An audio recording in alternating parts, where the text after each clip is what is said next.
Hi, it's Glenn again with the calculations from experiment 2 of the LateNiteLab about testing air on some gas laws. Now I have pre-done some of this for you to save video time. I just put in my volumes, from the lab notes, from the save graph, from the lab notes. It's not letting me see the lab notes. Isn't that weird? Okay, well anyways, from my lab notes, I put in the air volumes and the air pressures, and using my calculator, for each air pressure, I did 1 divided by this number to get this number. 1 divided by this number, 1 divided by this number to get this number. 1 divided by this number to get this number, and so on. Now, you don't have to do it on your calculator. You could use a spreadsheet such as Google Docs or Microsoft Excel or OpenOffice Calc. Let me show you how to do that. You would just fill in the pressure data in one column on your spreadsheet, and then in the next column you would type the equal sign. 1 divided, you type the equal sign. Let me do this, start over here. Start over. Type the equal sign, 1 divided by, and then click on the cell that you want to divide by. So 1 divided by that number, and the equal sign, and then press enter. So go back to that cell, that same cell, and click on it. Verify at the top that you have the formula that you wanted. 1 divided by some number, namely that number, right? And then, so you verify that this is the formula that you wanted, and then you go to the lower right of that cell. You see the little dark box there, the little tiny square.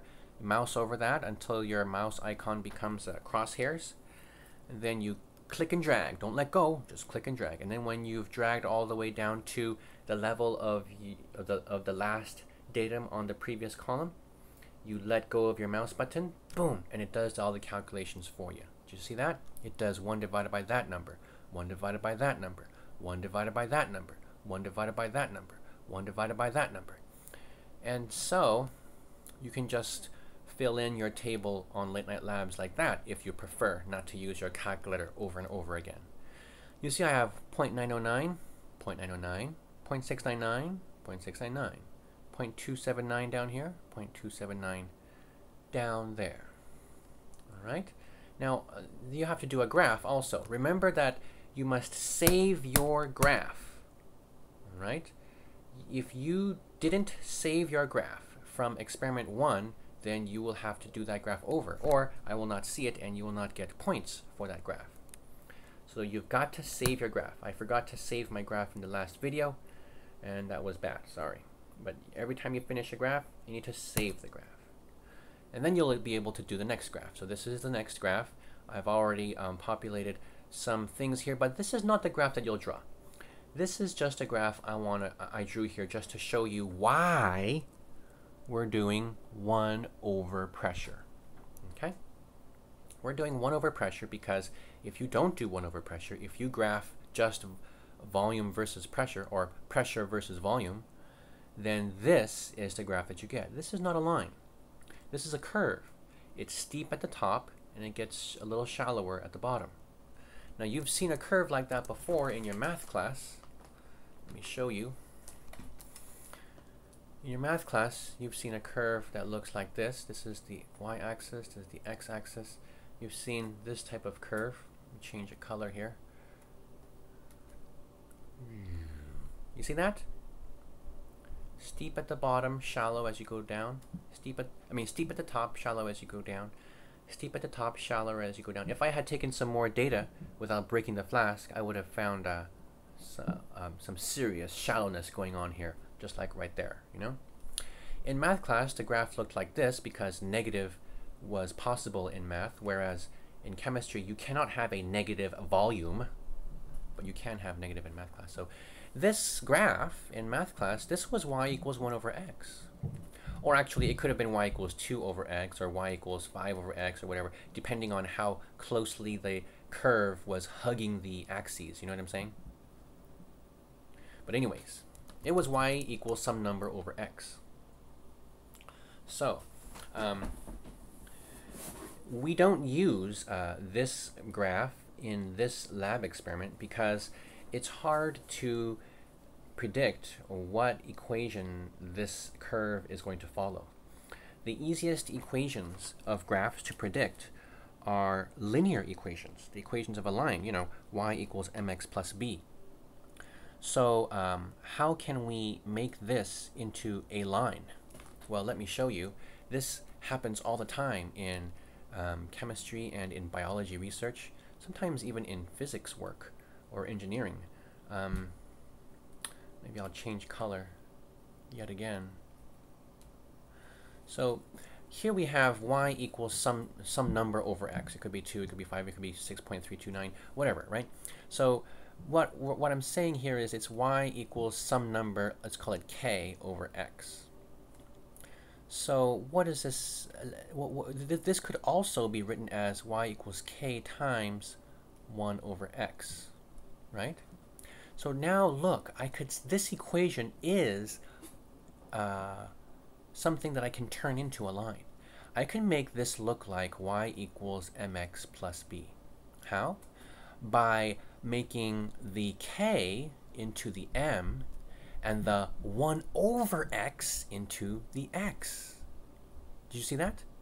So y equals, and the b will be 0, y equals mx plus b, right? So the b will be 0, and the x will be 1 over x, and the m will be k. So that's y equals k times 1 over x, right? So if I just put 1 over x instead of x, then I can make a line out of this ridiculous graph. So that's what they're doing here. That's why they have you do 1 over pressure. It's 1 over x, okay? So let me change this graph into what they wanted you to do.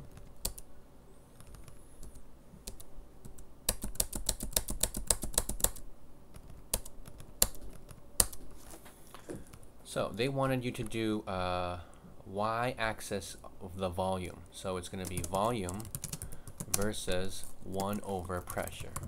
That's my title.